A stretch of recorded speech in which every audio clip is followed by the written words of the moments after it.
महाराष्ट्राचे तत्कालीन मुख्यमंत्री व आताचे उपमुख्यमंत्री एकनाथ शिंदे साहेब यांच्या संकल्पनेतून पंढरपूर शहराचे सौंदर्य वाढवण्यासाठी सावरकर चौक येथे उभारलेले तुळशी वृंदावन सध्या अत्यंत दुर्लक्षित अवस्थेत असून धूळखात पडले आहे। तसेच हे तुळशी वृंदावन बंद अवस्थेत असून तेथे कोणतीही लाईटची व्यवस्था नसल्यामुळे परिसरात अंधार आहे। लाखो भाविक पंढरपुरात येत असताना अशा महत्त्वाच्या धार्मिक प्रतीकाची ही अवस्था चिंताजनक मानली जात आहे।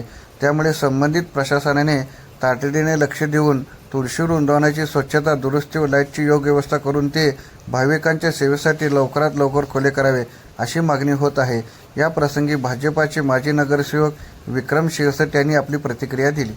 2024 साली महाराष्ट्र राज्याचे मुख्यमंत्री आदरणीय एकनाथजी शिंदे साहेब असताना नगरपालिकेच्या वैशिष्ट्यपूर्ण योजनेतून हे मिनी तुळशी वृंदावन सावरकर पुतळा स्टेशन रोड परिसरात उभा राहिलं, परंतु 4 ते 8 दिवसानंतर ह्या मिनी तुळशी वृंदावन बंद अवस्थेत पडलेला आहे। याला इथं लाईटी नाही, इथं धूळखात हे तुळशी वृंदावन पडलेलं आहे। याच्यामुळं वारकरी भाविक भक्तांचं पंढरपूरातल्या नागरिकांच्या भावना दुखावण्याचं काम या पंढरपूर नगरपालिकेने केलेलं आहे। महाराष्ट्राचे उपमुख्यमंत्री एकनाथजी शिंदे त्यांच्या मातोश्रींच्या नावाने हे मिनी तुळशी वृंदावन उभा केलेले, याची अवस्था अतिशय बिकट झालेली आहे। तरी शिंदे साहेबांना माझी एक विनंती आहे की त्या नगरपालिकेच्या प्रशासनावर या संदर्भात माहिती घेऊन त्यांच्यावरती कठोर कारवाईची मागणी आम्ही करत आहोत।